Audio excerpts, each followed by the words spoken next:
अस्सलामु अलैकुम। मेरा नाम डॉक्टर अथर मुनीर है। मैं एसोसिएट प्रोफेसर ऑफ साइकेट्री हूँ HBS medical and dental college Islamabad में। ये एक प्राइवेट मेडिकल कॉलेज है और इसमें मेडिकल और डेंटल दोनों के तलबा को हम पढ़ाते हैं। लेकिन मेरा काम जो होता है वो बेसिकली मेडिकल स्टूडेंट्स के साथ होता है और ज़्यादा फाइनल ईयर के मेडिकल स्टूडेंट्स जो कि सीनियर मेडिकल स्टूडेंट्स होते हैं, क्योंकि मैं उन्हें साइकेट्री पढ़ाता हूँ। आज मैं आपको साइकेट्री की एक ऐसी बीमारी के बारे में एक मुख्तसर सी टॉक दूंगा जो कि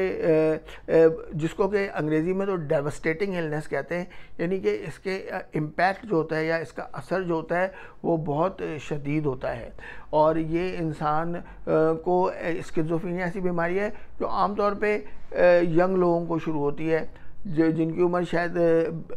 टीनेजर्स होते हैं, वो यानी 20 साल से भी कम उम्र के होते हैं, या 25 साल, कम से कम 30 साल की उम्र तक ये बीमारी ज़हूर पजीर हो चुकी होती है। और एक दफ़ा ये बीमारी शुरू हो जाए तो फिर ये जाती नहीं है, ये इंसान के साथ रहती है और ये इंसान के साथ आखिर तक चलती है। इस बीमारी का अभी तक कोई मुकम्मल क्योर भी नहीं आया है। अगरचे हमारे पास मुख्तलिफ दवाइयाँ हैं, अद्वियात हैं जिनसे मरीज़ को किसी हद तक फ़ायदा हो जाता है, लेकिन एक हमारे पास ऐसी कोई दवाई नहीं है या ऐसा कोई इलाज नहीं है जिससे हम मरीज़ को मुकम्मल तौर पे ठीक करके उसको फारिग कर दें कि अब तुम ठीक हो गए हो, अब तो तुम्हारा स्किज़ोफ्रेनिया की बीमारी ख़त्म हो गई है। लिहाजा ये समझने की बात है कि ये बीमारी जाती नहीं है। तो एक दफ़ा यंग लोगों को ये बीमारी शुरू होती है, वो आम तौर पे या तो स्टूडेंट होते हैं या कैरियर के आगाज़ में होते हैं, तो उनके कैरियर पे भी बुरी तरह असरअंदाज होती है। और वो अगर स्टूडेंट होते हैं तो मिसाल के तौर पे अपनी स्टूडेंट लाइफ को तकमील तक नहीं पहुंचा पाते। अगर वो किसी कैरियर का आगाज़ कर चुके होते हैं तो अपने कैरियर में फिर वो कामयाब नहीं हो पाते और कैरियर भी उनका रह जाता है, उसके अंदर भी वो कंप्लीट नहीं कर पाते, अपने जो उनके एम्बिशंस होते हैं या जो उनके गोल्स होते हैं उनको वो हासिल नहीं कर पाते। इस बीमारी के अंदर मरीज़ होता है वो अजीब अजीब बातें कर सकता है कि मुझे कानों में आवाज़ें आ रही हैं, लोग मेरे ख़िलाफ़ हैं, लोग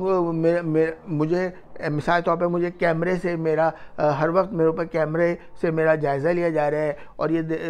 हर वक्त मेरी रील बन रही है, या कुछ मेरे दूसरों के लोगों के जो ख़यालात हैं वो मैं पढ़ सकता हूँ, या मेरे ख़यालात दूसरों तक पहुँच जाते हैं कि शायद मेरा कोई ट्रांसमीटर ऐसा लगा हुआ है कि जिससे वो ख़यालात नशर हो रहे हों। तो ऐसी बातें कर रहे होते हैं जो यानी किसी भी तरह एक आम इंसान की समझ में से समझे बाहरी होती हैं और आम इंसान उनको समझने के बिल्कुल काबिल नहीं होता कि ये शख्स क्या कह रहा है मुझसे, उसकी समझ नहीं आता।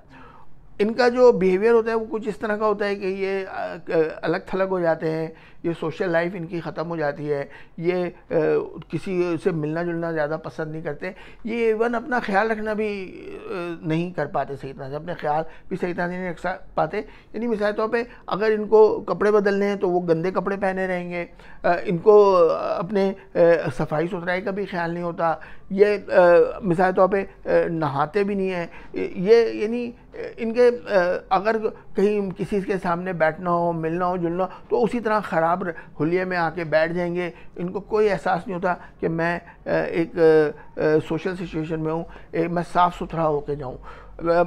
और जैसे कि मैंने आपसे कहा, अगर स्टूडेंट है तो वो पढ़ाई में दिलचस्पी लेना छोड़ देगा, अगर वो कोई काम वगैरह कर रहे हैं तो वो काम पे जाना छोड़ देगा। और ऐसे लोग जो होते हैं उनको फिर जैसे जो अपने मुख्तलिफ जो आपकी जो यानी जो हमारी जो एक अल्लाह ताला ने हमारे अंदर एक दी है कि हम यानी दूसरी सनफ की तरफ जाते हैं, यानी हम एक ताल्लुक़ पैदा करना चाहते हैं एक अपोजिट सेक्स के साथ, और मतलब वो एक जैसे शादी ब्याह